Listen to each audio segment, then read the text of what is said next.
करेज जरा होना चाहिए। आप पे प्रेशर्स आएंगे, कोर्ट रूम में प्रेशर्स आएंगे, टेम्पटेशंस दी जाएंगी, बहुत सी चीजें आपके साथ होंगी, लेकिन ओथ को नहीं छोड़ना। ये होगा, आप पे प्रेशर भी आएगा, आपसे बहुत सी चीजें कहा जाएंगी, टेम्पटेशंस दी जाएंगी, लेकिन इसीलिए ओथ हो रहा है, इस ओथ से नहीं हिलना आपको।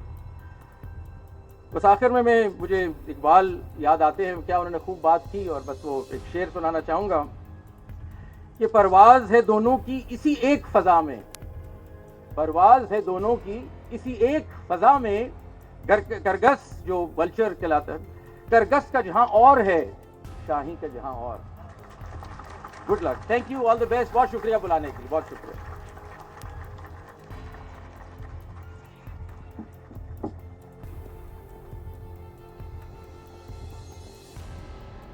Thank you sir.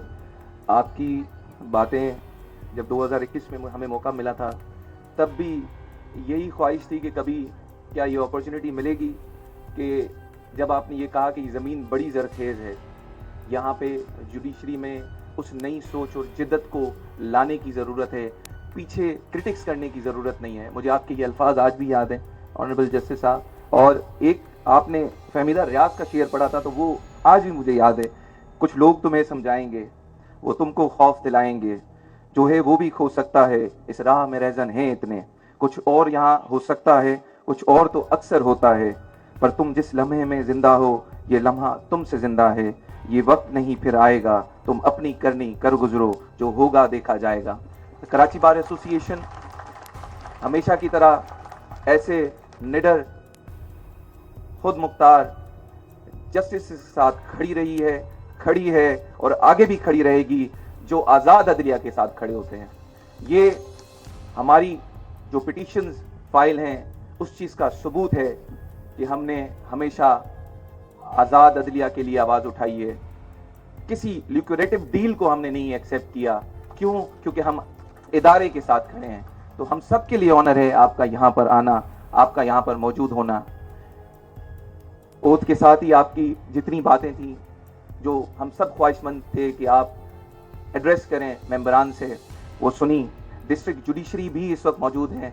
मैं आप सबको वेलकम करता हूँ। डिस्ट्रिक्ट एंड सेशन जज ईस्ट, डिस्ट्रिक्ट एंड सेशन जज साउथ, डिस्ट्रिक्ट एंड सेशन जज सेंट्रल, आप सबकी आमद इस चीज़ की भी तायीद है कि एज एन इंस्टीट्यूशन जो डिस्ट्रिक्ट कोर्ट की इम्पोर्टेंस है, जो फैसले यहाँ से जूरिस्प्रूडेंस इवॉल्व होती है वो एपिक्स कोर्ट तक जाती है, तो ये बार एंड बेंच का साथ रहना और बीच में एक दूसरे के साथ कोऑर्डिनेशन। इमरान खान साहब पार्टी के हवाले से उन्होंने मशावरत करनी थी, और हमारे जो सूबाई कैबिनेट मेंबरान थे उनसे सूबाई हुकूमत के हवाले से मशावरत होनी थी।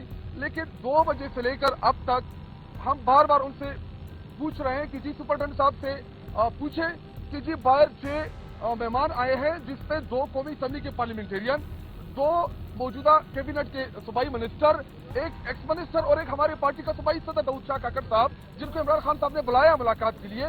तो वो कहते हैं जी बताते हैं। तो मैंने उनको कहा कि सीधे बताएं कि नहीं मिलने देना, तो बताएं कि जी वो ऊपर से कॉल आई है, ऑर्डर आया है, वहाँ पे कुछ मास्क में मशकूक अफराद जो हैं वहाँ पे खड़े हैं, वो उनसे हिदायत ले रहे हैं, और वो वही उनको कह रहे हैं कि जी इनको नहीं अंदर जाने देना, और शायद कुछ नामालूम टेलीफोन कॉल आती है उनको, जब तक ऊपर से क्लियरेंस ना हो तब तक वो मिलने नहीं देते। और हमें याद है, पूरे पाकिस्तानी कौम को याद है कि इधर जेल में जब मुझे अभी याद आया कि हमारे जो चीफ जस्टिस ऑफ पाकिस्तान है याया अफरीदी साहब, उन्होंने स्पेसिफिकली जेल्स पे एक कमेटी बनाई है, जिसमें उन्होंने कहा है कि वो ये देखना चाहते हैं कि जेल्स में जो कैदी हैं उनका क्या हाल। तो मैं चीफ जस्टिस ऑफ पाकिस्तान को ये दरख्वास्त करूंगा और उस कमेटी को ये दरख्वास्त करूंगा कि आप आके ये देखें और ये इन्वेस्टिगेट करें कि अगर अडियाला जेल में former prime minister of Pakistan Imran Khan को जेल मैनुअल के मुताबिक जो है वो प्रिविलेजेस नहीं मिल रही, सलूक नहीं मिल रहा, तो आम कैदियों का क्या हाल है। चीफ जस्टिस साहब, पूरे कौम की नजर जो है वो आपकी तरफ है, और इस जेल कमेटी को अगला एक्शन जो है वो ये लेना चाहिए कि अडियाला जेल में उनको ये अभी आइडेंटिफाई करना चाहिए कि ये इमरान खान साहब के साथ जो हो रहा है और जिस तरीके से मुलाकातें मैनेज हो रही हैं और जिस तरीके से मुलाकातें मॉनिटर हो रही हैं कि वो कौन से आईन और कौन से कानून के तहत जो है वो हो रही है।